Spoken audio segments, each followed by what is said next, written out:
Welcome to Shukla study point. आप सभी का स्वागत है आपके अपने YouTube channel Shukla study point में। मैं शिवम शुक्ला आप सभी दोस्तों का हार्दिक स्वागत करता हूं। आज के वीडियो के माध्यम से हम लोग चर्चा करेंगे गृह विज्ञान के बारे में। गृह विज्ञान मतलब होम साइंस के बारे में। अगर आप 5th सेमेस्टर में हैं, आपने होम साइंस सब्जेक्ट आपने लिया हुआ है, तो आपको 2 पेपर पढ़ने पड़ेंगे। ठीक है, एक पेपर आप सभी को पता होगा, चैप्टर मतलब पेपर नंबर 1, उसका मॉडल पेपर ऑलरेडी मैं करवा चुका हूँ। पेपर नंबर 1 में आपको क्या पढ़ना है भैया? पेपर नंबर 1 में आपको पढ़ना है कपड़ों का सतही अलंकरण या वस्त्रों का सतही अलंकरण के बारे में आपको पढ़ना है। और जो दूसरा पेपर है आपका, जो आज के वीडियो के माध्यम से हम लोग चर्चा करेंगे, उसका नाम है सामुदायिक विकास और कार्यक्रम योजना, पेपर नंबर 2। तो आज पेपर नंबर 2 का मॉडल पेपर हम लोग डिस्कस करेंगे। इससे पहले पेपर नंबर 1 का मॉडल पेपर ऑलरेडी मैं डिस्कस कर चुका हूँ, आप लोगों ने उसको देखा होगा। ठीक है, तो ये भी आप लोगों को एक प्रकार से मिलेगा। और खास करके ये जो मॉडल पेपर है आज वाला, ये लिखित टाइप का मॉडल पेपर है, मतलब इसमें अति लघुत्तरीय, लघुत्तरीय और दीर्घोत्तरीय प्रश्नों पर हम लोग चर्चा करेंगे। क्लियर? तो होम साइंस का ये मॉडल पेपर होगा। होम साइंस में आपको पढ़ना क्या है पेपर नंबर 2 में? Community development and programme planning. ठीक है, यानी सामुदायिक विकास और प्रोग्राम प्लानिंग यानी कि कार्यक्रम नियोजन। ठीक है, या एक प्रकार से बोलें तो हाँ, कार्यक्रम योजना या कार्यक्रम नियोजन, जो कुछ भी आप उचित समझे कह सकते हैं। ठीक है, तो होम साइंस में कम्युनिटी डेवलपमेंट और प्रोग्राम प्लानिंग से जो भी प्रश्न आपसे पूछे जाने वाले परीक्षा में, उन्हीं प्रश्नों पर हम लोग चर्चा करेंगे। यानी ये मॉडल पेपर होगा आपका डिस्क्रिप्टिव टाइप का, सब्जेक्टिव टाइप का, या बोले तो लिखित टाइप का। तो आइए हम चर्चा करने का प्रयास करते हैं कि कैसे कैसे प्रश्न आएंगे और किस तरीके से हम लोगों को उन प्रश्नों के उत्तर को लिखना है। ठीक है, चलिए चर्चा करते हैं। सबसे पहला प्रश्न मतलब कि सबसे पहली बात, आपको यहाँ पर कुछ चीज़ों को जानना जरूरी होगा। जैसे कि अगर मैं आपको यहाँ पर बताऊं, 1 मिनट रुकेंगे। हाँ, BA third year 5th semester, home science यानी गृह विज्ञान, paper number 2, community development and programme planning, सामुदायिक विकास और कार्यक्रम नियोजन या कार्यक्रम योजना। देखिए, नवीनतम मॉडल पेपर है 2024 की परीक्षाओं के लिए। यहाँ पर 23 गड़बड़ी से लिख गए, गलती से। ठीक है, 2024 का है ये। मोस्ट इंपॉर्टेंट प्रश्नों को इसमें शामिल किया गया, उनके उत्तर को हम लोग चर्चा करेंगे। देखिए, 3 खंडों में आपका पेपर बटा हुआ होगा, खंड आ, खंड बा और खंड सा। खंड आ से अति लघु उत्तरीय, खंड बा से लघु उत्तरीय और खंड सा से दीर्घ उत्तरीय टाइप के प्रश्न आपके पूछे जाने हैं। देखिए, 50 शब्दों में आपको लिखना होता है अति लघु उत्तरीय प्रश्नों को, और इनकी संख्या होती है 10। ठीक है, सभी प्रश्न करने अनिवार्य होते हैं, ये बात भी ध्यान रखेंगे। अति लघु उत्तरीय प्रश्न, देखिए ऐसे ही अति लघु उत्तरीय प्रश्न आपसे पूछे जाएंगे। जैसे पहला प्रश्न आपसे बन सकता है एग्जाम में कि सामुदायिक विकास की परिभाषा बताइए, सामुदायिक विकास की परिभाषा दीजिए, या कम्युनिटी डेवलपमेंट के डेफिनेशन बताइए। सामुदायिक विकास क्या होता है भैया? सामुदायिक विकास 2 शब्दों से मिलकर के बना है। कौन कौन से भाई? एक तो है सामुदायिक या समुदाय यानी कम्युनिटी, और दूसरा है डेवलपमेंट यानी विकास। तो समुदाय का अपना एक अलग मतलब होता है। ठीक है, किसी निश्चित भौगोलिक क्षेत्र में निवास करने वाले व्यक्तियों के समूह को हम लोग समुदाय कहते हैं। सोशियोलॉजी में हम लोगों ने आपको बताया, मतलब हमने बताया था आप लोगों को मतलब सोशियोलॉजी में कि समुदाय क्या होता है, समिति क्या होती है, संस्था क्या होता है। अगर फर्स्ट सेमेस्टर में आपका सोशियोलॉजी रहा होगा तो उसमें हमने चर्चा करी थी। ठीक है, समुदाय की बात करें तो समुदाय क्या होता है? समुदाय एक निश्चित भौगोलिक क्षेत्र में रहता है, और एक प्रकार से ऐसे व्यक्तियों का समूह होता है जिनका खान पान, जिनका रहन सहन, जिनका रीति रिवाज या जो धर्म होता है, जो आस्थाएं होती हैं, जो लोकाचार होता है, उन सभी में समानता होती है, और परस्पर एक दूसरे से घुल मिल करके रहते हैं। वो एक दूसरे की मदद करते हैं। सामुदायिक भावना जो होती है उसके द्वारा आत्मनिर्भर होकर के ये अपने ही में समुदाय में संपूर्ण जीवन व्यतीत कर देते हैं। सामान्य उद्देश्य होता है इनका, तो वो होता है समुदाय। लेकिन अगर बात की जाए विकास की, तो विकास जो होता है उसका मतलब होता है डेवलपमेंट। विकास का सीधा सा मतलब होता है वृद्धि या परिपक्वता से। ठीक है, ये बात ध्यान रखेंगे। विकास जो होता है धीरे धीरे होता है, लेकिन क्रमिक परिवर्तन होता है। समुदाय की दृष्टि से अगर देखें विकास को, तो सामाजिक संबंधों की उन निश्चित दशाओं में वृद्धि लाना जिससे समाज की योग्यता और क्षमता में वृद्धि हो, उसी को बोलते हैं विकास। ठीक है, मतलब निम्न स्तर से उच्च जीवन स्तर की ओर कदम दर कदम बढ़ना ही विकास कहलाता है। तो इसी दृष्टि से समुदाय में जब विकास होता है, उसी समुदाय में होने वाले विकास को सामुदायिक विकास कहा जाता है। इसकी परिभाषा अलग अलग विद्वानों ने अपने अपने हिसाब से दी है। जैसे कि मेमोरिया कहते हैं कि सामुदायिक विकास का कार्यक्रम ग्रामीण लोगों के नैतिक विचार में परिवर्तन लाना होता है।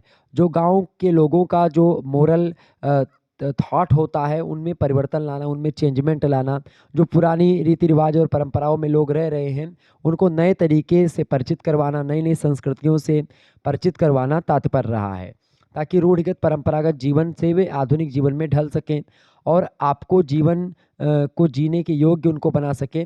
ठीक है, ये एक प्रकार से सामुदायिक विकास की परिभाषा दी मेमोरिया ने। इसके बाद में लोसाबो कहते हैं कि सामुदायिक विकास योजना सघन विकास की समस्या का संगठित एवं नियोजित ढंग होता है। इसके अलावा अलग अलग विद्वानों ने अलग अलग तरीके से इसकी परिभाषा दी, जैसे कि डॉक्टर बैजनाथ सिंह जी कहते हैं कि सामुदायिक विकास जो होता है एक एक ऐसी उन्नति की प्रक्रिया होती है जिसमें सामुदायिक विकास संस्था तथा संगठन के माध्यम से होते हैं और इसमें सदस्यों की सक्रिय भागीदारी रहती है। उपलब्ध सभी संसाधनों तथा स्रोतों का अधिकतम उपयोग किया जाता है।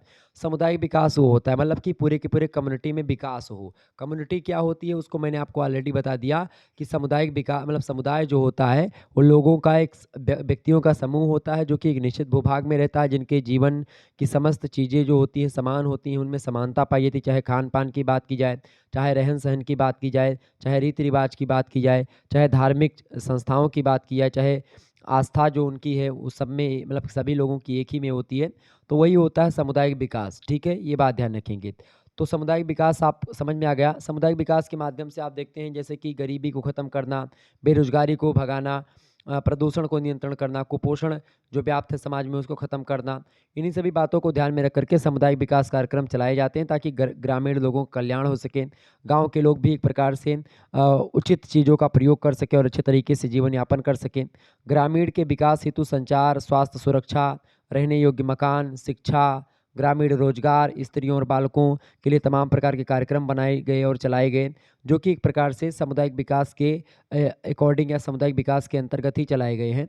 महिलाओं को भी रोजगार देने के लिए कार्यक्रम बनाए गए। कई महिलाएं आपस में मिलकर के महिला संगठन बना करके रोजगार चला सकती हैं। ये कई प्रकार के जो है चीज़ें बताई जाती हैं सामुदायिक विकास में। तो ये होता है सामुदायिक विकास। आपके समझ में आया होगा सामुदायिक विकास क्या होता है। क्लियर, आगे बढ़ते हैं। दूसरा क्वेश्चन आपकी स्क्रीन पर आ चुका है, सामुदायिक विकास कार्यक्रम के 5 स्तर कौन कौन से हैं। क्योंकि सामुदायिक विकास जो होता है वो 5 स्तरों से होकर के गुजरता है। वो 5 स्तर कौन कौन से सामुदायिक विकास के भैया? सामुदायिक विकास के 5 स्तर जो हैं सामुदायिक विकास कार्यक्रम के, पहला स्तर तो होता है आपका जिसको बोलते हैं प्रथम स्तर।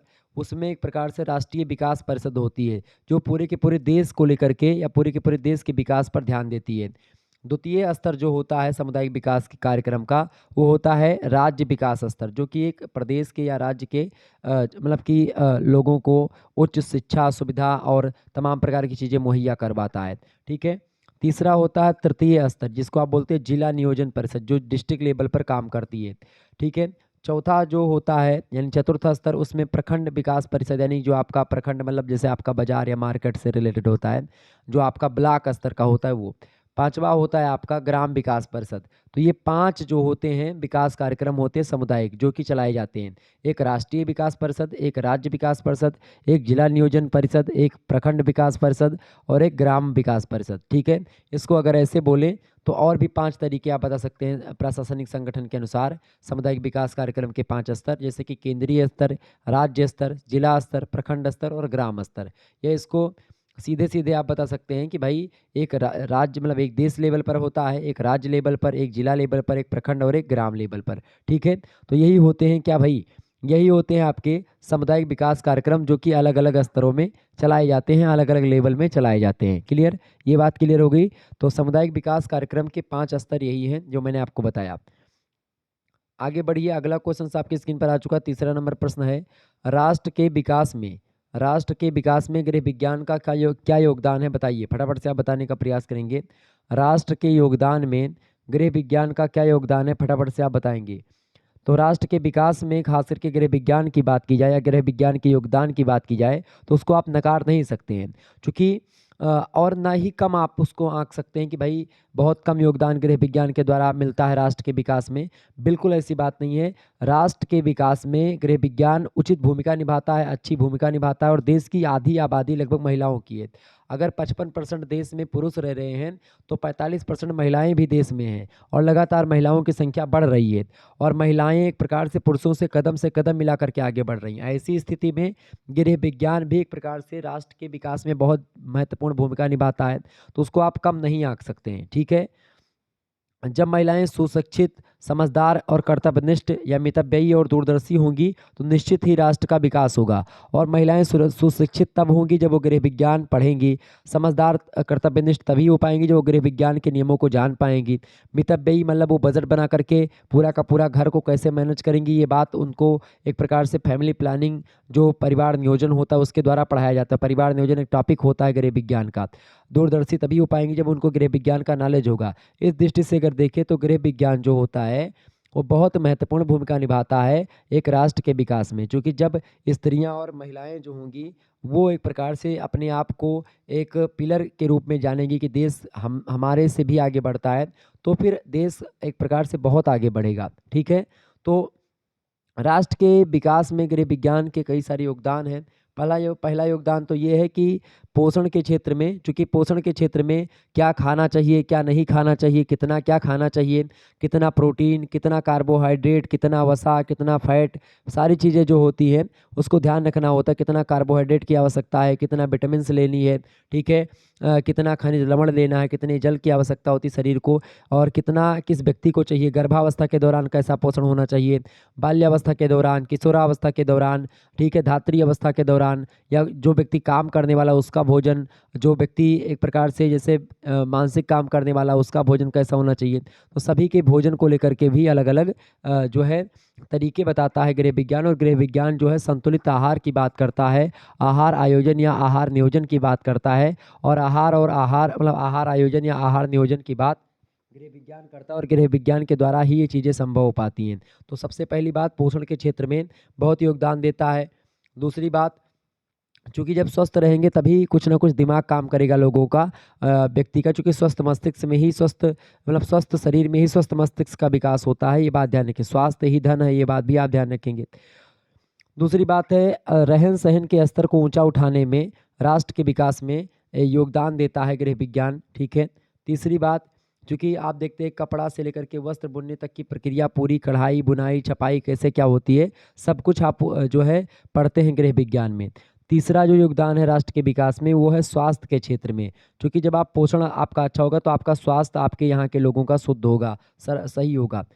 चौथा योगदान ये है राष्ट्र के विकास में गृह विज्ञान का कि बाल शिक्षा तथा प्रौढ़ शिक्षा के विकास में बहुत ही महत्वपूर्ण भूमिका निभाता है गृह विज्ञान। ठीक है, किसके क्षेत्र में भैया? बाल शिक्षा और प्रौढ़ शिक्षा के विकास में। इसके अलावा पांचवा योगदान है रोजगार के क्षेत्र में बड़ी अच्छी भूमिका निभाता है। ठीक है, छठी बात यह है कि स्त्री शिक्षा के क्षेत्र में बड़ी भूमिका निभाता है गृह विज्ञान। जनसंख्या नियंत्रण करने में भी गृह विज्ञान की बड़ी भूमिका होती है, क्योंकि जब महिलाएं पढ़ी लिखी होंगी तो एक प्रकार से वो खुद ही समझ जाएंगी और बताएंगी चीज़ों को, चूँकि पढ़े लिखे लोग होंगे तभी एक प्रकार से जनसंख्या को नियंत्रित किया जा सकता है, परिवार नियोजन के बारे में जिनको जानकारी होगी। आठवां, राष्ट्र के विकास में गृह विज्ञान का ये योगदान है कि पर्यावरण संरक्षण के क्षेत्र में भी इम्पोर्टेंट भूमिका निभाता है गृह विज्ञान। इसके अलावा भोज्य पदार्थों के परिरक्षण और संचयन में भी बढ़िया भूमिका निभाता है गृह विज्ञान, इससे भी राष्ट्र का विकास होता है। इसके अलावा पारिवारिक जीवन को सुखद बनाने में भी बहुत महत्वपूर्ण भूमिका निभाता है गृह विज्ञान। तो गृह विज्ञान न केवल एक विषय है बल्कि राष्ट्र के विकास को एक प्रकार से बढ़ाने का काम भी करता है, राष्ट्र के विकास में बहुत महत्वपूर्ण भूमिका निभाता है गृह विज्ञान, ये बात भी आप ध्यान रखेंगे। ठीक है, आगे बढ़ते हैं। अगला क्वेश्चन से चौथा नंबर प्रश्न आप देखिएगा। चौथा नंबर प्रश्न है स्टेप एवं SGSY क्या है? बताएं, फटाफट से आप बताने का प्रयास करेंगे। स्टेप क्या है? स्टेप की अगर बात की जाए तो स्टेप को अंग्रेजी में क्या बोलते हैं भैया? STEP का फुल फॉर्म क्या होता है? S का मतलब होता है सपोर्ट, ठीक है, T का मतलब होता है ट्रेनिंग, ठीक है, और E का मतलब होता है एम्प्लॉयमेंट, और P का मतलब होता है, P का क्या मतलब होता है? वुमेन। ठीक है, कुल मिलाकर के अगर इसको बोलें शॉर्ट फॉर्म में बोलें, क्या बोलेंगे इसको? स्टेप को शॉर्ट फॉर्म में बोलते हैं, मतलब शॉर्ट फॉर्म में स्टेप बोलते हैं, इसका पूर्ण नाम होगा support to training and employment programme for women. ठीक है, पी मतलब होता है प्रोग्राम, क्लियर, ध्यान रखेंगे इस बात को। और वुमेन मतलब महिलाओं के लिए प्रशिक्षण और रोजगार कार्यक्रम को ही शॉर्ट फॉर्म में स्टेप बोला जाता है।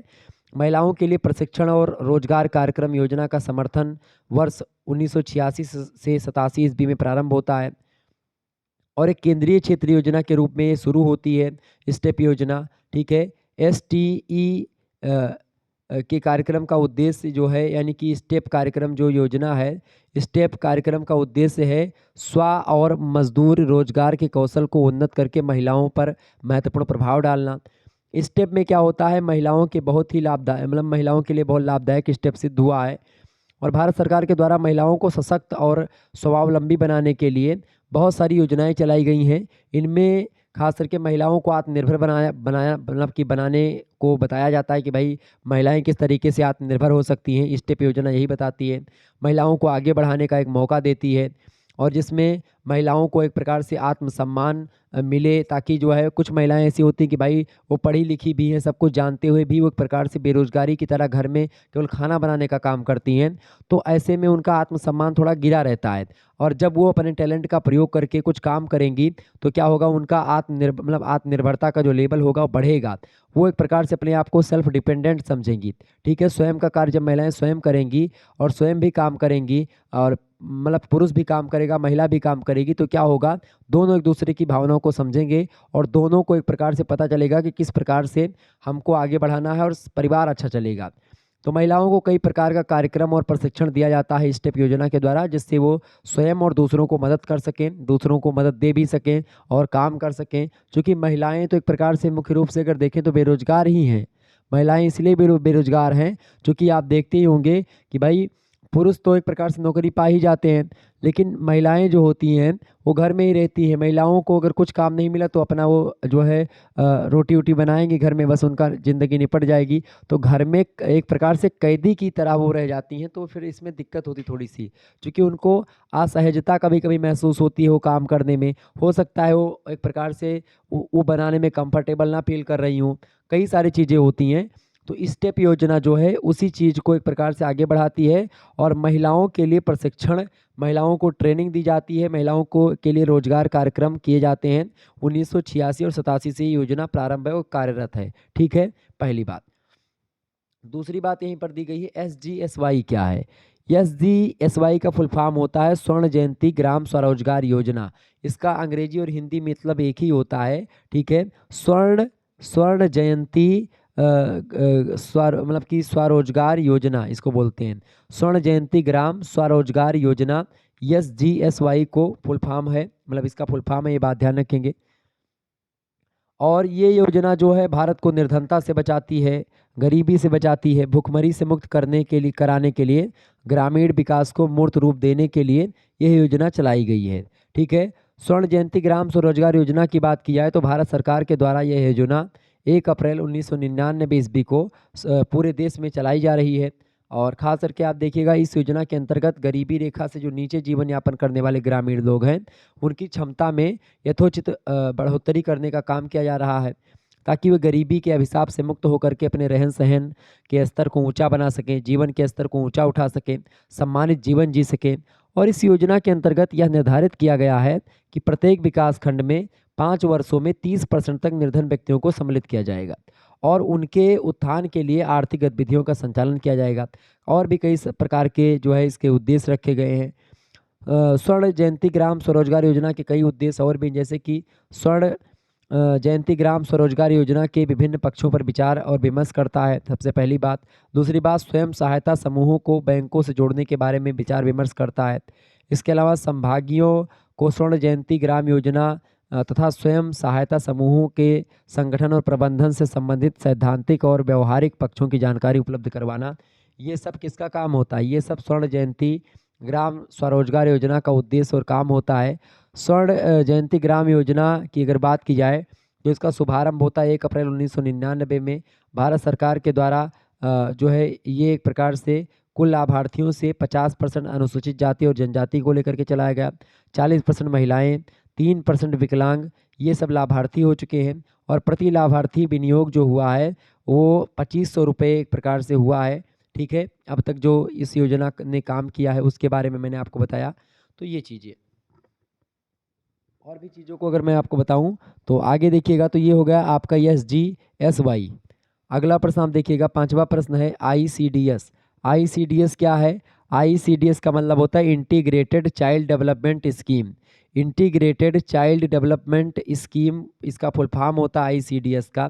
ICDS की हिंदी में इसका मतलब होता है ICDS का एकीकृत बाल विकास योजना। क्या मतलब होता है? एकीकृत बाल विकास योजना।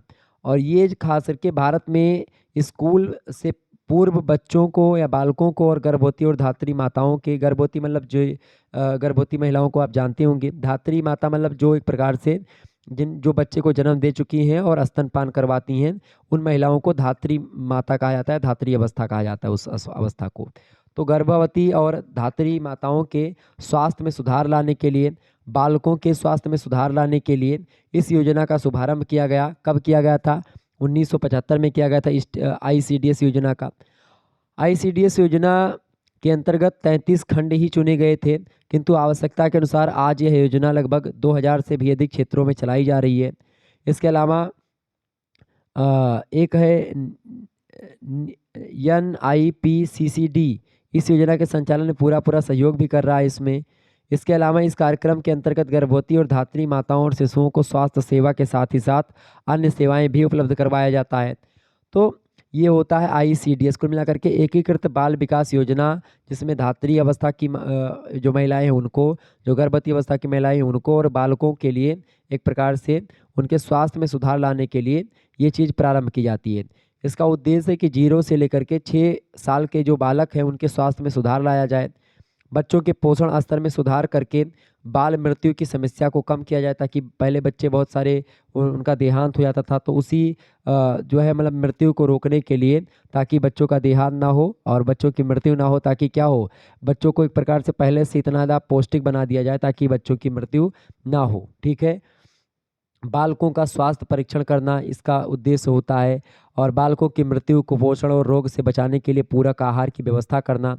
इसके अलावा बालकों के स्वास्थ्य और पोषण स्तर में सुधार के लिए माताओं को पोषण और स्वास्थ्य शिक्षा प्रदान करना, ताकि जो है महिलाओं को पता हो सके कि बच्चे को क्या खिलाना चाहिए और कैसे खिलाना चाहिए, बच्चों का पालन पोषण कैसे करना है।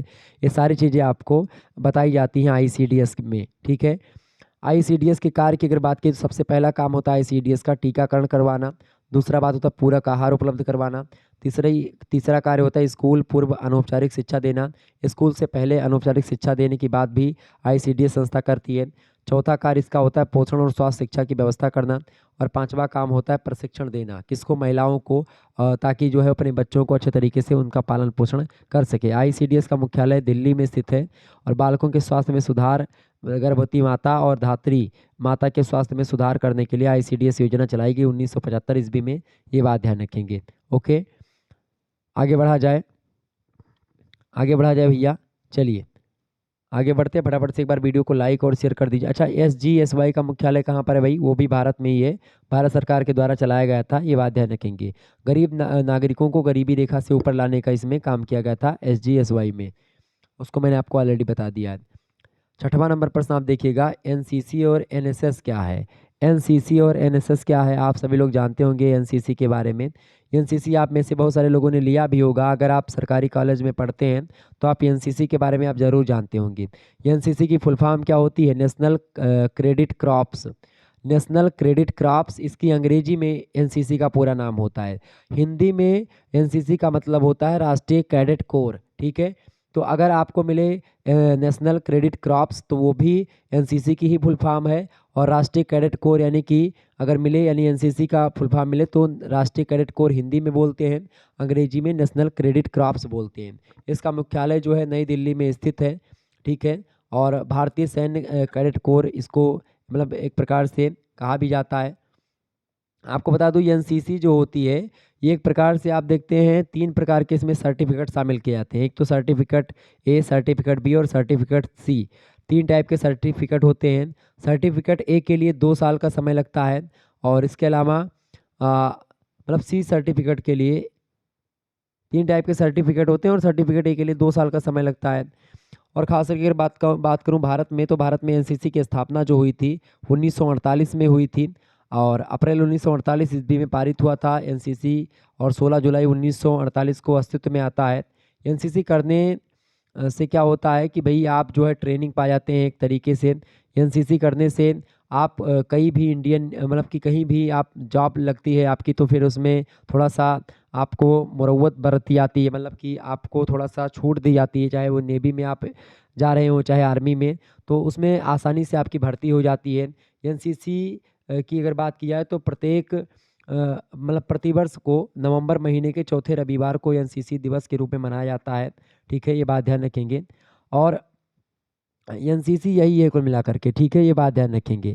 तो एनसीसी की अगर बात करें तो एनसीसी का फुल फॉर्म सीधे सीधे आपसे पूछेगा यही, तो इतना आप जान लीजिए एनसीसी यही होती है। एनसीसी कितने वर्ष में पूरा होता है भैया?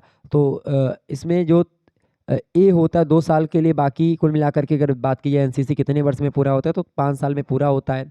मुख्यालय नई दिल्ली में स्थित है। इसकी स्थापना जो करी थी जवाहरलाल नेहरू ने करी थी, ये बात ध्यान रखेंगे। एनसीसी जो है 16 जुलाई 1948 को अस्तित्व में आता है, ये बात ध्यान रखेंगे। ठीक है, एनसीसी का मतलब एनसीसी कब मनाया जाता है भाई? नवंबर के चौथे संडे को मनाया जाता है, ये बात भी ध्यान रखेंगे। तो ये सब प्रश्न ऑब्जेक्टिव में भी आपसे बन सकता है। Okay, clear? तो यही है एनसीसी। अच्छा, एनसीसी के झंडे में कौन सा रंग होता है? लाल, आसमानी और नीला, ये तीनों रंग होते हैं, ये बात ध्यान रखेंगे। और इस झंडे के बीच में बड़े अक्षर में एनसीसी लिखा रहता है, जिनके किनारे पर पत्तियों का बॉर्डर बनाया जाता है, और झंडे में तिरंगे के नीचे एनसीसी का टैगलाइन मौजूद होता है, जिसमें लिखा होता है एकता और अनुशासन। पंडित जवाहरलाल नेहरू जी ने एनसीसी के विकास में काफ़ी ज़्यादा योगदान दिया है, तो ये सब चीज़ें उसमें वर्णित होती हैं। तो ये होती है एनसीसी। ठीक है, आपके कॉलेज वगैरह में एनसीसी मिलती होगी, आप अगर जानते होंगे, अगर आप सरकारी कॉलेज में पढ़ते हैं। अगला जो है वो है एनएसएस। एनएसएस क्या है भाई? एनएसएस की फुल फॉर्म होती है नेशनल क्या फुल फॉर्म होती है? National service scheme. National service scheme बोलते हैं एनएसएस को, यानी राष्ट्रीय सेवा योजना। ठीक है, राष्ट्रीय सेवा योजना की अगर बात की जाए तो राष्ट्र की युवा शक्ति के व्यक्तित्व और विकास के लिए युवा कार्यक्रम एवं खेल मंत्रालय भारत सरकार के द्वारा संचालित एक सक्रिय कार्यक्रम है एनएसएस। इसके गतिविधियों में भाग लेने वाले विद्यार्थी समाज के लोगों के साथ मिलकर के समाज के हित के कार्य करते हैं। राष्ट्रीय सेवा योजना में स्वयं सेवक को 2 साल की अवधि में कुल 240 घंटे की सामाजिक सेवा समर्पित करना आवश्यक होता है।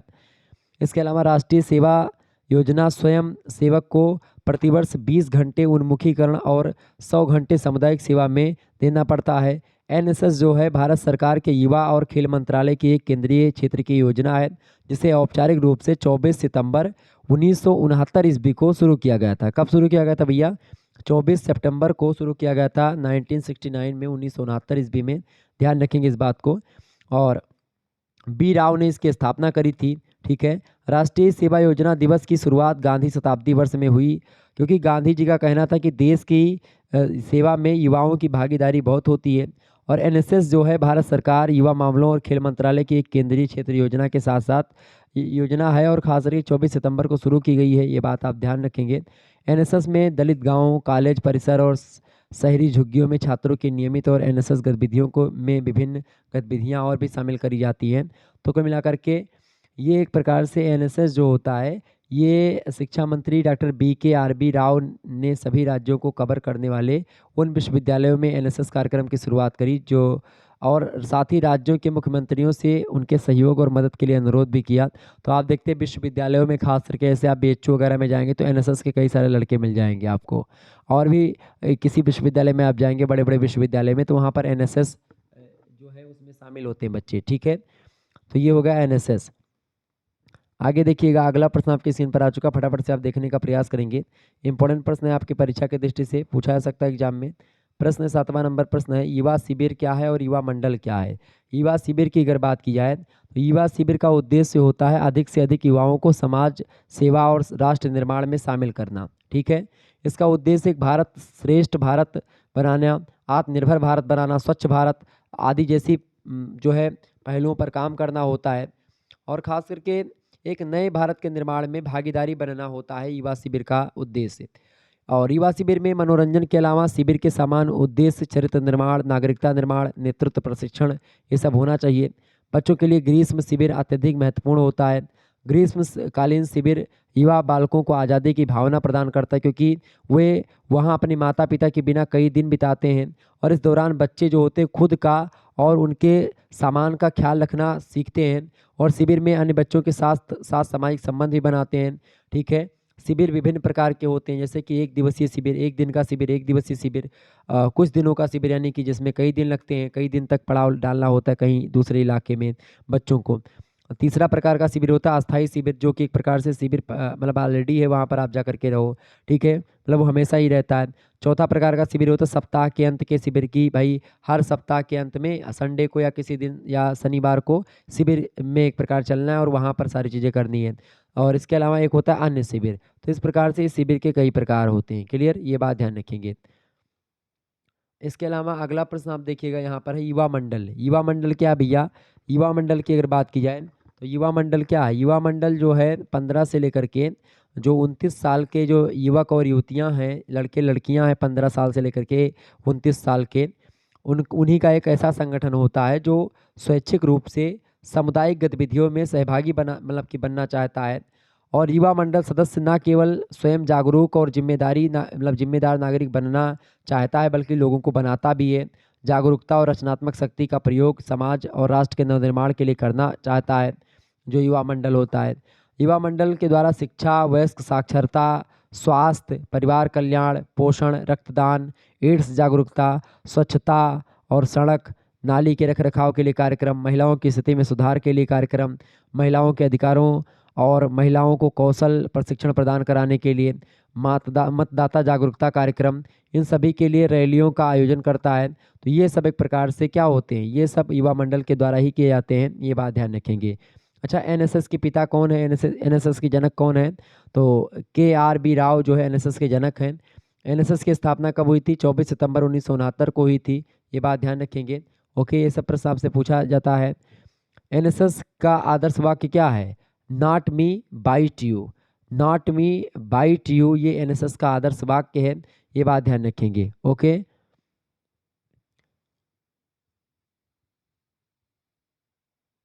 आगे बढ़ा जाए, चलिए आगे बढ़िएगा।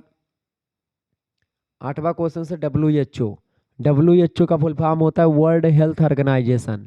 WHO के बारे में आपको बताना, WHO से आप क्या समझते हैं? विश्व स्वास्थ्य संगठन इसको कहते हैं हिंदी में। ठीक है, अंग्रेजी में बोलते हैं वर्ल्ड हेल्थ ऑर्गेनाइजेशन। ठीक है, विश्व स्वास्थ्य संगठन। ये विश्व स्वास्थ्य संगठन की अगर बात करें तो संयुक्त राष्ट्र संगठन, खास करके यूनाइटेड नेशन ऑर्गेनाइजेशन यूएनओ की एक एजेंसी होती है ये WHO, जो अपने विधान के अंतर्गत मुख्यतः अंतर्राष्ट्रीय स्वास्थ्य और जन स्वास्थ्य की उन्नति के लिए प्रभावशाली योगदान देती है। और खास करके इस संगठन का जन्म हुआ था अप्रैल 1945 में, जब इस सैन फ्रांसिस्को में संयुक्त राष्ट्र के निर्माण संबंधी सम्मेलन हो रहा था। ब्राज़ील और चीन ने यह प्रपोजल रखा था कि एक ऐसी अंतर्राष्ट्रीय स्वास्थ्य संगठन की स्थापना की जाए जो विश्व भर के लोगों के उत्तम स्वास्थ्य के लिए उत्तरदायी हो, क्योंकि संपूर्ण विश्व में शांति एवं सुरक्षा प्राप्त करने का एक ही तरीका है और वह है संपूर्ण विश्व के लोग स्वस्थ रहें।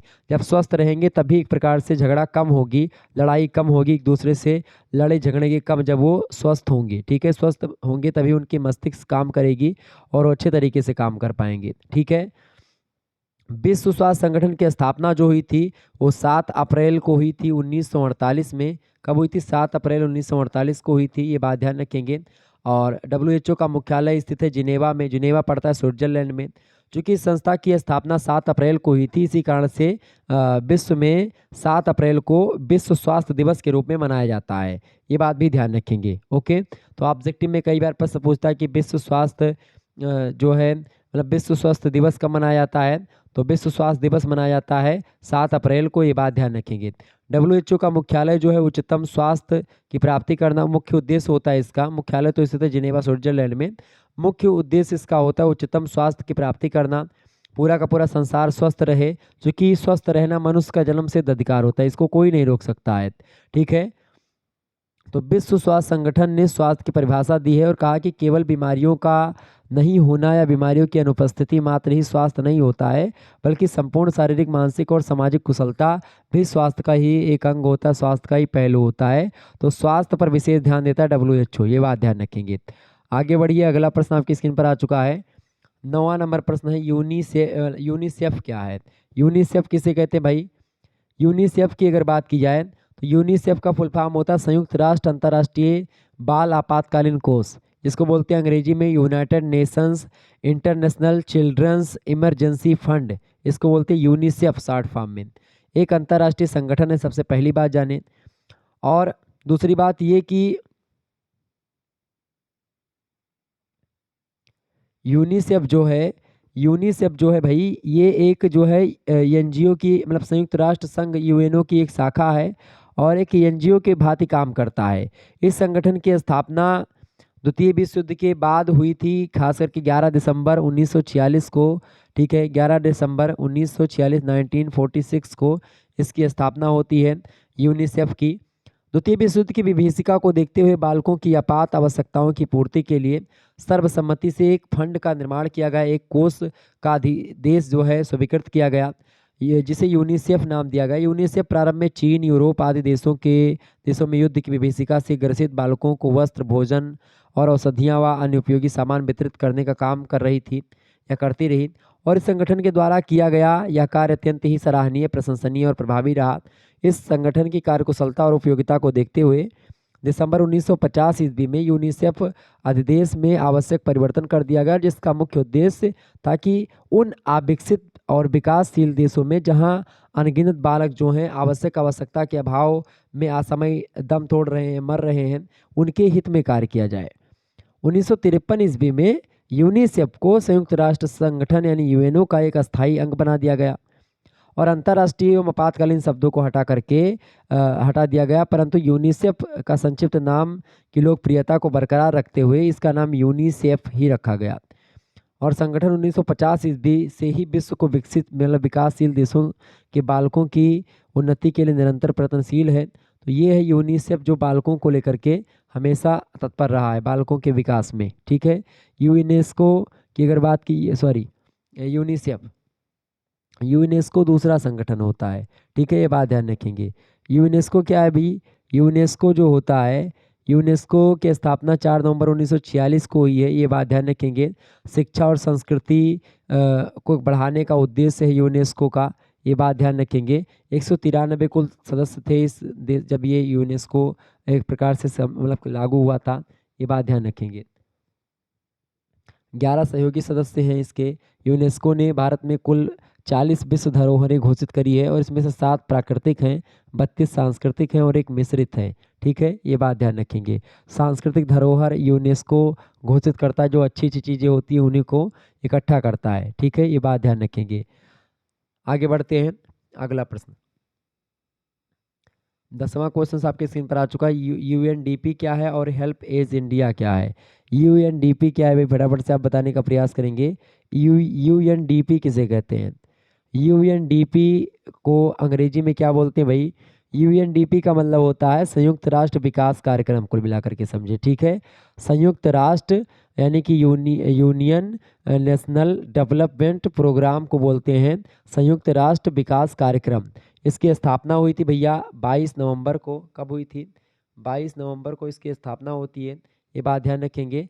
कब? 1965 ईस्वी में इसकी स्थापना होती है और इसके अध्यक्ष हैं अचीम स्टेनर। इसका मुख्यालय न्यूयॉर्क में स्थित है, संयुक्त राज्य अमेरिका में न्यूयॉर्क पड़ता है। यूएनडीपी एक संयुक्त राष्ट्र संघ का वैश्विक विकास कार्यक्रम है और गरीबी कम करने के लिए आधारभूत ढांचे के विकास और प्रजातंत्र को यानी लोकतंत्र को प्रोत्साहित करने के लिए एक प्रकार से ये उपयोगी है और इसी का काम करता है। ठीक है, और ख़ास करके 170 देशों और के धरातल पर एक प्रकार से ये फैला हुआ है। 170 देशों में काम कर रहा है यूएनडीपी इस समय, और ख़ास करके गरीबी उन्मूलन के लिए सबसे बढ़िया काम यूएनडीपी कर रहा है।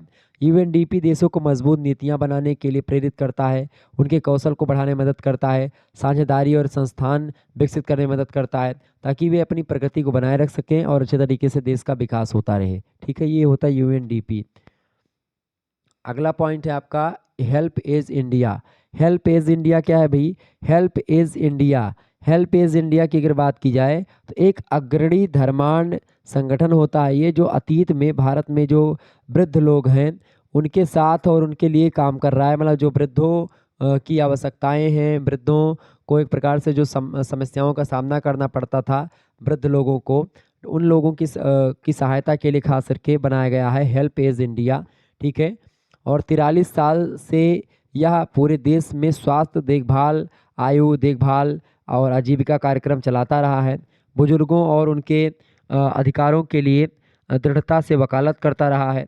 हेल्प एज इंडिया निम्नलिखित क्षेत्रों में काम करता है, जैसे कि बुजुर्ग अधिकार, भारत में बुजुर्ग दुर्व्यवहार, रिवर्स मॉर्टगेज, वरिष्ठ नागरिक संघ, अलगाव समाप्त करना, स्वास्थ्य बीमा, माता पिता का रखरखाव अधिनियम, केंद्रीय बजट आवंटन, वृद्ध व्यक्तियों पर राष्ट्रीय नीति, इन सभी पर काम करता है कौन? Help Age India. तो ये है हेल्प एज इंडिया, ये बात ध्यान रखेंगे। तो आपके समझ में आ गया होगा हेल्प एज इंडिया क्या है, यूएनडीपी क्या है और भी चीज़ें क्या है। क्लियर? आगे बढ़ते हैं। अगला प्रश्न आपकी स्क्रीन पर आ चुका है। केवल 5 प्रश्न आपको करने होते हैं खंडवा से। 200 शब्दों में एक प्रश्न का उत्तर लिखना होता है। लघु उत्तरीय टाइप के प्रश्न है। 8 क्वेश्चंस आपको दिए थे, जिनमें से केवल और केवल 5 प्रश्न ही आपको करने होते हैं। पहला प्रश्न आपसे पूछा गया भाई, फटाफट से आप बताने का प्रयास करेंगे। प्रश्न है, प्रसार शिक्षा में नेताओं की क्या भूमिका होती है? बताइएगा सभी लोग। प्रसार शिक्षा में नेताओं की बड़ी इंपॉर्टेंट भूमिका होती है। प्रसार शिक्षा की बात की जाए तो देखिए, सबसे पहली जो भूमिका होती है नेताओं की प्रसार शिक्षा में, पहली भूमिका होती है ग्रामीणों की समस्याओं को पहचानना और उनका समाधान करना। ये नेतृत्व की भूमिका होती है प्रसार शिक्षा में, पहली बात। दूसरी बात, वांछित यानी जो चाह रहे हैं लोग उन उद्देश्यों को, यानी वांछित उद्देश्यों के निर्धारण में और लक्ष्य की प्राप्ति में समुदाय की मदद करता है कौन? प्रसार शिक्षा। इसके अलावा तीसरी बात, जो प्रसार शिक्षा होती है या नेताओं की जो भूमिका होती है प्रसार शिक्षा में, वो ये होती है कि समुदाय की समझ रोल मॉडल की तरह काम करता है नेता एक, और इसी तरह से नेता के कहने पर ही समाज जो होता है कुछ भी कर सकता है। तो ऐसी स्थिति में नेताओं की बड़ी भूमिका होती है। चौथी बात, ग्रामवासियों को बोलने के लिए प्रोत्साहित करना, ये भी एक नेता की ही भूमिका होती है। इसके अलावा समुदाय के लोगों में प्रेम की भावना का संचार करना, ताकि वे मिलजुल करके रहें और गांव की उन्नति के बारे में सोचें। ये सब जो है प्रसार शिक्षा में नेताओं की भूमिका के द्वारा ही संभव हो पाता है। इसके अलावा रिसोर्स पर्सन को बुला करके उनसे व्याख्यान करवाना, करवाना, पशुपालन करवाना, स्वास्थ्य संबंधी बातों की जानकारी दिलवाना, ये सब काम होता है नेताओं का प्रसार शिक्षा में। क्लियर? तो ये प्रसार शिक्षा में नेताओं की भूमिका मैंने बताई, जो कि आपके समझ में आ गई होगी। आगे देखिएगा, दूसरा प्रश्न आपकी स्क्रीन पर आ चुका है। कार्यक्रम नियोजन के प्रोजेक्शन के उद्देश्य को बताइए। फटाफट से आप बताने का प्रयास करेंगे। इंपॉर्टेंट प्रश्न है आपकी परीक्षा की दृष्टि से, सभी लोग बताइएगा। प्रश्न है, कार्यक्रम नियोजन के प्रोजेक्शन के उद्देश्य बताइए। कार्यक्रम नियोजन के प्रोजेक्शन का क्या उद्देश्य है भाई? फटाफट से आप बताने का प्रयास करेंगे। कार्यक्रम प्रोजेक्शन के कई उद्देश्य हैं, देखिए, और मुख्य रूप से 2 उद्देश्य हैं। वैसे 2 उद्देश्य कहना उचित ना होगा, कई उद्देश्य हैं। पहली बात तो ये कि ग्रामीण लोगों की समय की बचत होती है, खास करके कार्यक्रम प्रोजेक्शन से सोच और विचारधारा में परिवर्तन आता है। इसके अलावा उनमें ग्रामीण लोगों में आपसी सामंजस्य स्थापित करने में मदद करता है कार्यक्रम नियोजन। इसके अलावा जो है कृषि की तकनीकों को अपनाने के लिए और पैदावार बढ़ाने के लिए मदद करता रहता है, और आपके रहन सहन के स्तर को ऊंचा उठाने में मदद करता है कार्यक्रम नियोजन। ठीक है, कार्यक्रम प्रोजेक्शन या कार्यक्रम नियोजन। क्लियर? इसके अलावा कार्यक्रम प्रोजेक्शन लोगों के रहन सहन के स्तर को ऊंचा उठाता है, और कार्यक्रम प्रोजेक्शन लोगों के रहन सहन के स्तर को ऊंचा उठाने में सहायता भी करता है। इसके अलावा स्थानीय नेताओं तथा स्थानीय लोगों से मिलकर के कार्यक्रम प्रोजेक्शन की योजना तैयार करता है। लोगों की रुचियाँ, मतलब जो रुचियाँ होती हैं, जो एप्टीट्यूड होता है, वो आवश्यकताएं जो होती, नीड्स जो होती हैं वो, और इसके अलावा उस क्षेत्र की समस्याओं को ध्यान में रख करके कार्यक्रम नियोजित किया जाता है। ये बात ध्यान रखेंगे। यानी कि कार्यक्रम नियोजन जो होता है उसका कई सारा एक प्रकार से उद्देश्य होता है। ठीक है, ताकि ग्रामीण लोगों का मदद हो सके, बेरोजगारी दर कम हो सके, प्रति व्यक्ति आय में बढ़ोतरी हो सके, राष्ट्रीय आय में वृद्धि हो सके। क्लियर? ये बात ध्यान रखेंगे। तो ये होता है कार्यक्रम नियोजन के प्रोजेक्शन के उद्देश्य, ये बात ध्यान रखेंगे। आगे देखिएगा, अगला प्रश्न आपकी स्क्रीन पर आ चुका है। तीसरा नंबर प्रश्न आप देखिएगा, मूल्यांकन का अर्थ और परिभाषा, मतलब मूल्यांकन का अर्थ परिभाषा के साथ बताइए। इंपॉर्टेंट प्रश्न है, परीक्षा की दृष्टि से आपके बताने का प्रयास करेंगे सभी लोग।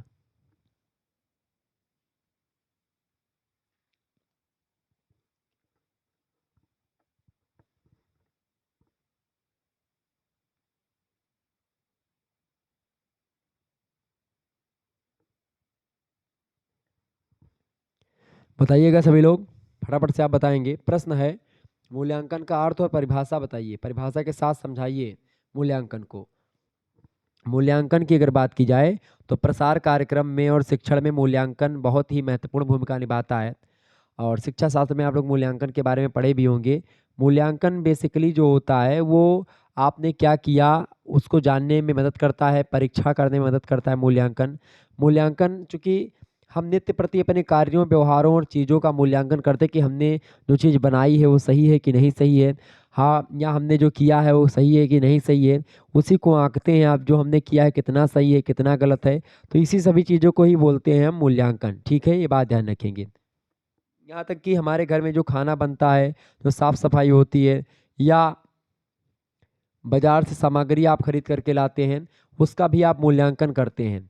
बाजार से जो चीज़ें आप खरीद करके लाते हैं वह सुंदर है कि नहीं है, घर के किसी सदस्य को वह वस्तु अच्छी लगती है कि नहीं लगती है, उस वस्तु को एक प्रकार से मतलब उसका दाम ठीक है कि नहीं है ठीक है, या वो वस्तु ठीक है कि नहीं है, उसकी क्वालिटी अच्छी है कि नहीं अच्छी है, ये सभी चीज़ों को मापना ही मूल्यांकन कहलाता है। ठीक है, ये बात ध्यान रखेंगे। मूल्यांकन का सामान्य अर्थ होता है मूल्य का आकलन करना।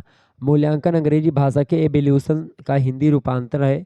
एवोल्यूशन का जो उद्गम हुआ है वो लैटिन भाषा के वल्केयर शब्द से हुआ है, जिसका मतलब होता है टू बी स्ट्रॉन्ग या ब्रिलियंट, ठीक है, या फिर वायलेंट। यानी मूल्यांकन का डिक्शनरी अर्थ होता है मूल्य का निर्धारण करना, यानी किसी किसी चीज़ की कीमत बताना या किसी चीज़ का निर्णय करना, इसी को बोलते हैं मूल्यांकन। मूल्यांकन की परिभाषा को देते हुए जो है बिगल होल्ड महोदय कहते हैं कि मूल्यांकन अनुभवों की एक क्रमवार प्रक्रिया है जो लोगों को उनके द्वारा भविष्य में किए जाने वाले प्रयासों को और भी अधिक प्रभावी बनाने में सहायता करती है। ठीक है, तो वो होता है मूल्यांकन।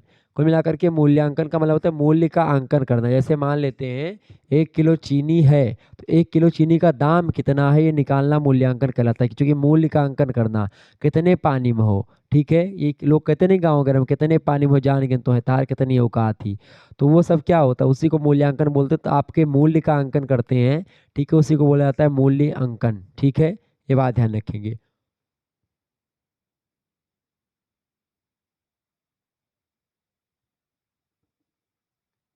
आगे बढ़ते हैं, चलिए।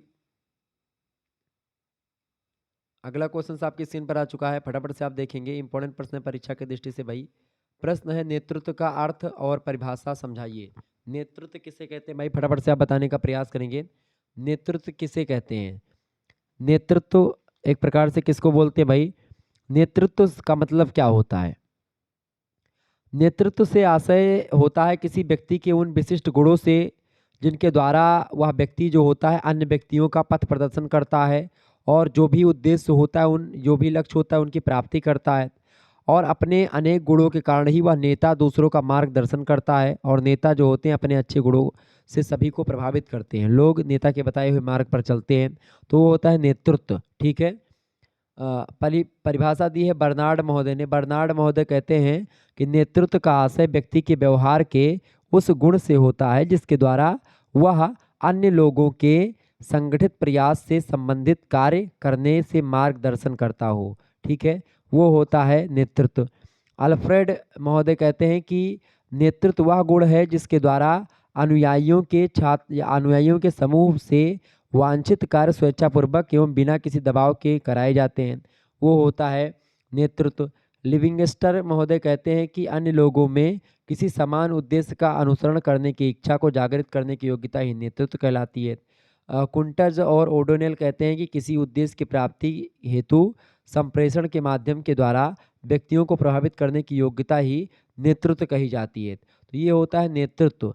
नेतृत्व की अगर बात करें, नेतृत्व को मिलाकर के क्या होता है, मतलब जो एक प्रकार से ऐसा व्यक्ति जो कि एक प्रकार से समाज में लोग उसकी बातों को मानते हैं, जो कि वो किसी न किसी मामले में अच्छा काम कर रहा है। ठीक है, और उसने इतना फिजा बना ली कि उसके कहने पर लोग, बहुत सारे लोग इकट्ठा हो जाते हैं और काम करते हैं। ठीक है, एक मत होकर के बोलते हैं,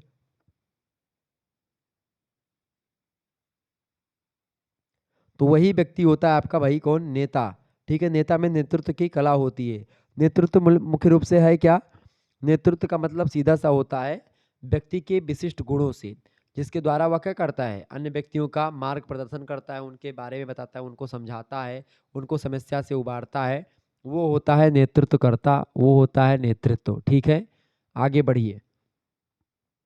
अगला क्वेश्चन आपकी स्क्रीन पर आ चुका है। 5वां नंबर प्रश्न है, यूनिसेफ से आप क्या समझते हैं? फटाफट से आप बताने का प्रयास करेंगे। यूनिसेफ से आप क्या समझते हैं भाई?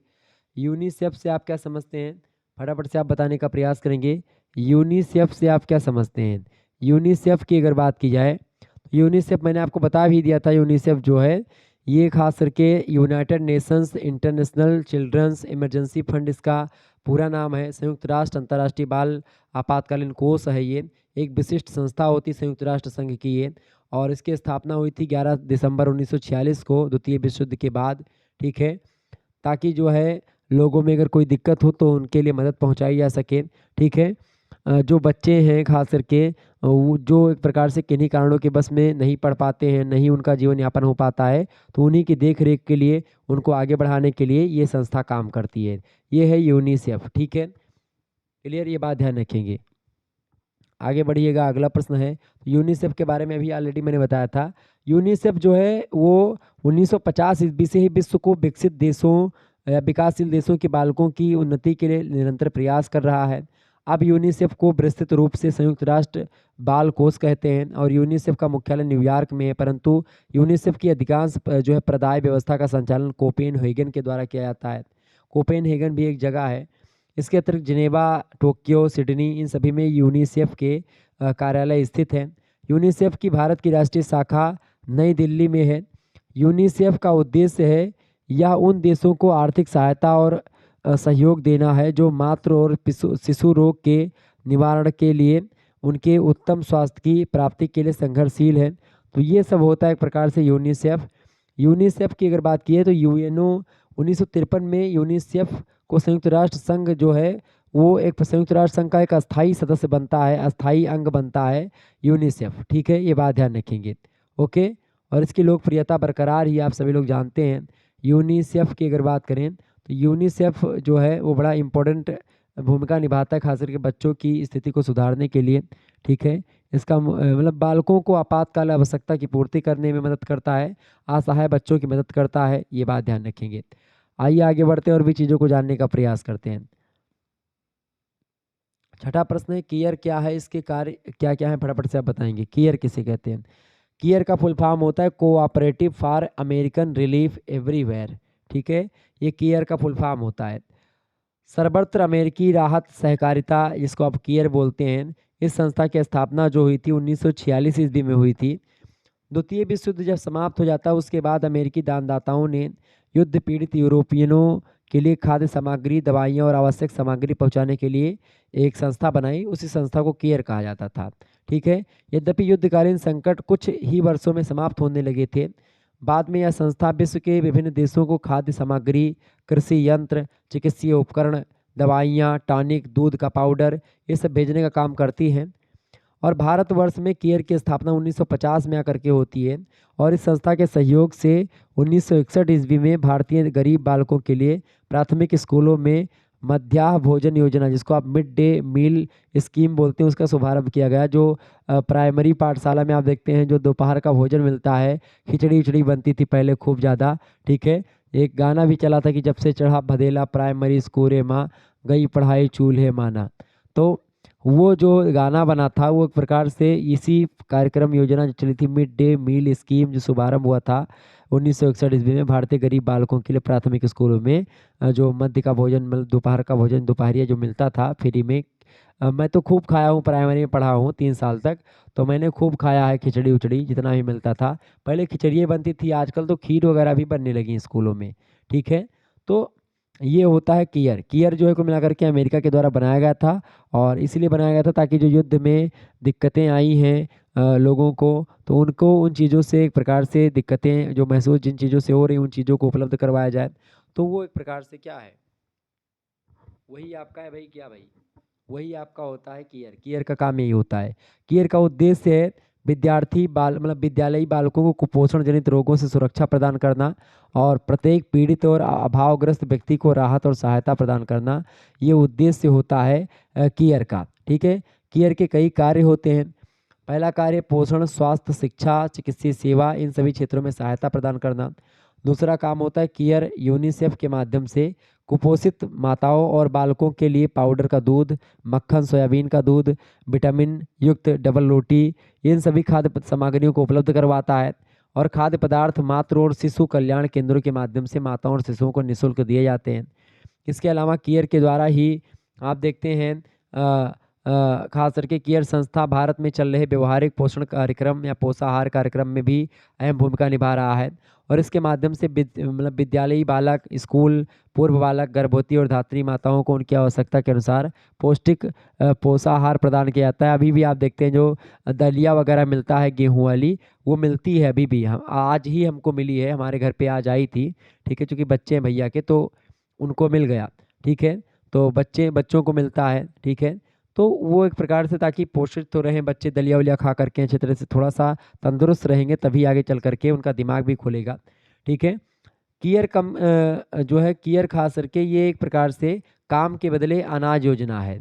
इसके अंतर्गत विभिन्न जगहों एवं कार्यों को करने वाले मजदूरों को अनाज बांटने का कार्य भी किया जाता है। तो ये एक प्रकार से यही काम होता है इसका, केयर का। ठीक है, ताकि लोगों को मदद की जाए, लोगों के मदद के लिए काम करती है संस्था केयर।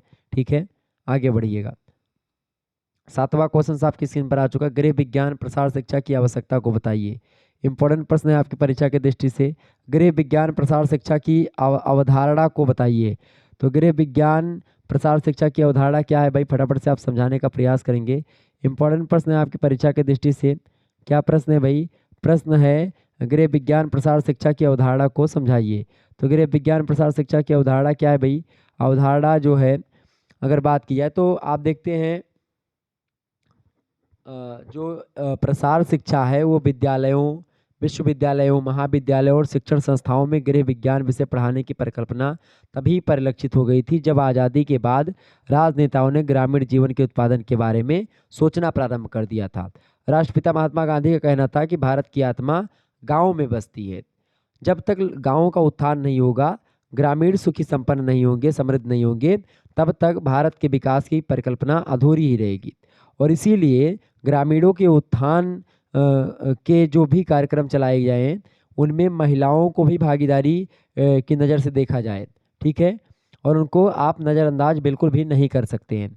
इसके अनुसार अगर देखें तो गृह विज्ञान प्रसार शिक्षा के माध्यम से ग्रामीण महिलाओं के पारिवारिक जीवन स्तर में सुधार लाने का प्रमुख मानदंड तैयार किया गया था। ठीक है, गृह विज्ञान प्रसार शिक्षा की अवधारणा इस प्रकार से आप दे सकते हैं। प्रसार शिक्षा की अगर बात की है तो स्वास्थ्य पारिवारिक जीवन के लिए जन स्वास्थ्य में सुधार के उपाय बताना, ये भी जो है इसका गृह विज्ञान मतलब गृह विज्ञान में प्रसार शिक्षा की भूमिका है। उपलब्ध प्राकृतिक संसाधनों का भरपूर उपयोग करना और उनकी वृद्धि पर ध्यान देना, छोटा परिवार सुख का आधार, ये परिकल्पना को साकार करने में सहयोग देना, ये भी एक प्रकार से प्रसार शिक्षा की भूमिका होती है। प्रसार शिक्षा ये होती है कृषि प्रसार शिक्षा में किसानों के बारे में, पशुपालकों को उन्नत बीजों से परिचित करवाने में, प्रभावी कीटनाशकों, उर्वरक, कंपोस्ट खाद, इन सभी के बारे में बताया जाता है। तो जिन जिन चीज़ों में ग्रामीण लोग पीछे हैं, उन्हीं चीज़ों को आगे बढ़ाने का काम जो होता है, ये जो है प्रसार शिक्षा के द्वारा किया जाता है। ये बात आप ध्यान रखेंगे। ठीक है, प्रसार शिक्षा के द्वारा अपने परिवार, समाज, समुदाय और ग्राम के प्रति अपना उत्तरदायित्व समझते हैं। तो ये सब प्रसार शिक्षा के द्वारा ही संभव है। प्रसार शिक्षा का की बात अगर की जाए तो प्रसार जो है अंग्रेजी भाषा के जो है एक्सटेंशन का हिंदी रूपांतर है। एक्सटेंशन जो शब्द है वो लैटिन भाषा के एक्सटेंसियो शब्द से बना हुआ है। एक्स का मतलब होता है आउट यानी बाहर की ओर, और टेंसियो का मतलब होता है टू स्प्रीड यानी कि विस्तार करना है, फैलाव करना, विस्तार करना। इस प्रकार एक्सटेंशन का पूरा मतलब होता है बाहर की ओर या बाहर की तरफ प्रसारित करना या फैलाना। ठीक है, ये बात ध्यान रखेंगे। एक्सटेंशन शब्द का प्रयोग सबसे पहले ई.बी. वोर हेज ने 1844 ईस्वी में किया था, और इसके बाद विभिन्न देशों में इसका प्रयोग किया जाने लगा। जहाँ जहाँ सामुदायिक विकास कार्यक्रम और प्रसार कार्यक्रम चलाए गए, वहाँ वहाँ प्रसार शिक्षा का अधिक से अधिक योगदान या उपयोग होने लगा। ये है गृह विज्ञान में प्रसार शिक्षा की भूमिका। ठीक है, एक्सटेंशन एजुकेशन बोलते हैं प्रसार शिक्षा को। नवीनीकरण की शिक्षा, एक्सटेंशन एजुकेशन, जो अच्छी अच्छी चीज़ें हों उनको एक्सेप्ट कर लिया जाए। आगे देखिएगा, सामुदायिक विकास कार्यक्रमों में ग्राम स्तर के कार्य को बताइए। फटाफट से आप बताने का प्रयास करें, ग्राम स्तर का क्या कार्य होता है। सामुदायिक विकास कार्यक्रम में ग्राम स्तर के कार्य को समझाइए। ग्राम स्तर का क्या कार्य होता है भाई, फटाफट से आप बताएंगे। तो मैंने आपको बताया था सामुदायिक विकास कार्यक्रम के 5 स्तर होते हैं। एक राष्ट्रीय विकास परिषद, एक राज्य विकास परिषद, एक जिला नियोजन परिषद, एक प्रखंड विकास परिषद, एक ग्राम विकास परिषद, ठीक है, या एक केंद्रीय स्तर, एक राज्य स्तर, एक जिला स्तर, एक प्रखंड स्तर और एक ग्राम स्तर। तो प्रश्न आपसे पूछा जा रहा है जो ग्राम स्तर है, सबसे छोटी जो इकाई है, सबसे छोटा जो स्तर है सामुदायिक विकास कार्यक्रम का, वो है ग्राम स्तर, ठीक है, सामुदायिक विकास कार्यक्रमों का ग्राम स्तर। तो इसका कार्य मतलब इसका कार्य क्या होता है भाई, इसका कार्य क्या है, तो गैर सरकारी संगठन के रूप में सामुदायिक विकास कार्यक्रमों के सफल संचालन और क्रियान्वयन के लिए ग्राम स्तर पर ग्राम पंचायत होती है, और ग्राम पंचायत का अध्यक्ष जो होता है ग्राम प्रधान होता है। ग्राम प्रधान तथा ग्राम पंचायत के अन्य सदस्यों का निर्वाचन ग्राम सभा के द्वारा किया जाता है। ग्राम पंचायत के सदस्यों की संख्या लगभग 7 से 15 होती है। आपको एक जानकारी बता दूं, आपके गांव में सदस्य का भी चुनाव होता है, प्रधानी। अगर सदस्य इनमें से 15 सदस्य में से 8 सदस्य चाहें कि भाई प्रधान हटा देना, तो प्रधानों को हटा सकते हैं वो, ठीक है। तो 7 से 15 लोग होते हैं इनमें से, तो मतलब अगर बहुमत मिल जाती है सदस्यों को, तो वो प्रधान को अपनी गद्दी से हटाने में मदद कर सकते हैं, मतलब हटा सकते हैं। क्लियर, ये बात ध्यान रखेंगे। तो प्रधान जो होते हैं, ग्राम प्रधान जो होते हैं, उन्हीं के अंडर में होते हैं सदस्य लोग, ठीक है, ये बात ध्यान रखेंगे। तो सरकारी संगठन के रूप में सामुदायिक विकास कार्यों को चलाने के लिए ग्राम विकास अधिकारी होता है, जिसे बहुउद्देशीय कार्यकर्ता यानी मल्टीपर्पज वर्कर बोलते हैं। और ग्राम सेवक और सेविकार इसमें सहयोग देते हैं। इस समिति का मुख्य कार्य होता है ग्राम विकास के लिए बजट बनाना, पंचायत घर बनवाना, कुआं बनाना, तालाब बनवाना, बावड़ी बनवाना, ठीक है, विद्यालय बनवाना, सड़क बनवाना, प्राथमिक अस्पताल केंद्र की स्थापना करना। ये सब एक प्रकार से ग्राम स्तर के कार्य होते हैं, ग्राम स्तर पे ये कार्य आते हैं करने के लिए, ठीक है। आगे बढ़ते हैं, अगला प्रश्न देखिए। केवल 2 प्रश्न आपको करने हैं खंड 7 से। 500 शब्दों में एक प्रश्न का उत्तर लिखना है, बात ध्यान रखेंगे। 4 प्रश्न आपसे पूछे जाएंगे, जिनमें से केवल आपको 2 ही प्रश्न करने हैं। पहला प्रश्न आपकी स्क्रीन पर आ चुका है, सामुदायिक विकास से आप क्या समझते हैं, इसकी विशेषताओं का वर्णन कीजिए। बहुत ही महत्वपूर्ण प्रश्न है, सेपरेट वीडियो इन सभी पर आएगी दीर्घोत्तरीय प्रश्नों पर, तो आप चिंता ना करें उसको लेकर के। दूसरा प्रश्न है गृह विज्ञान विषय के भारत मतलब गृह विज्ञान विषय की भारत में उद्भव के बारे में बताइए। मोस्ट इंपोर्टेंट प्रश्न है, परीक्षा में आ सकता है आपकी बार। अगला प्रश्न है कार्यक्रम नियोजन का क्या अर्थ है, इसकी आवश्यकताओं का वर्णन कीजिए। यही सब प्रश्न आपकी परीक्षा में आने वाला आपकी बार, तो इन प्रश्नों को नोट डाउन कर लीजिएगा, इन प्रश्नों पर चर्चा मैं करूंगा जल्दी, ठीक है। आगे बढ़िएगा, एक नेता का चयन किस प्रकार होता है वर्णन कीजिए। बहुत ही महत्वपूर्ण प्रश्न है। तो इस प्रकार से ये सब प्रश्न जो हैं इंपॉर्टेंट है परीक्षा की दृष्टि से, इनको बड़ी मेहनत के बाद में मैंने प्रश्नों को छांटा है और आपके समक्ष चर्चा करी है। चलिए फिर मिलते हैं हम नेक्स्ट वीडियो में, तब तक के लिए जय हिंद जय भारत। आप सभी का बहुत बहुत धन्यवाद। हमारे साथ जुड़ने के लिए इसी प्रकार से अपना प्यार बनाए रखिएगा। लेकिन इससे पहले आप जान लीजिए जियोग्राफी का भी मॉडल पेपर आ चुका है, पेपर 1 का प्रादेशिक भूगोल जिसमें बताया लिखित वाला, आप देख लीजिएगा। शिक्षा शास्त्र का भी पेपर 1 का मॉडल पेपर आ चुका है, एजुकेशनल असेसमेंट का, आप लोगों ने देखा होगा, ठीक है। इसके अलावा समाज शास्त्र का आप लोगों ने देखा होगा, पेपर 2 रिसर्च मेथोडोलॉजी इन सोशल साइंस आ चुका है। इसके अलावा पेपर 1 का भी आ चुका मॉडल पेपर लिखित का, तो आप सभी लोग उन चीज़ों को देख लीजिएगा, प्ले लिस्ट में आपको सारी वीडियोज़ मिल जाएंगी। हिंदी साहित्य के पेपर 1 का भी ये वीडियो साहित्य शास्त्र और हिंदी आलोचना का लिखित मॉडल पेपर हो चुका है, ऑब्जेक्टिव भी हो चुका है। तो ये सब मॉडल पेपर आप देख सकते हैं बड़ी आसानी से। चलिए फिर मिलते हैं नेक्स्ट वीडियो में, तब तक के लिए जय हिंद जय भारत। आप सभी का बहुत बहुत धन्यवाद। Good night, I love you.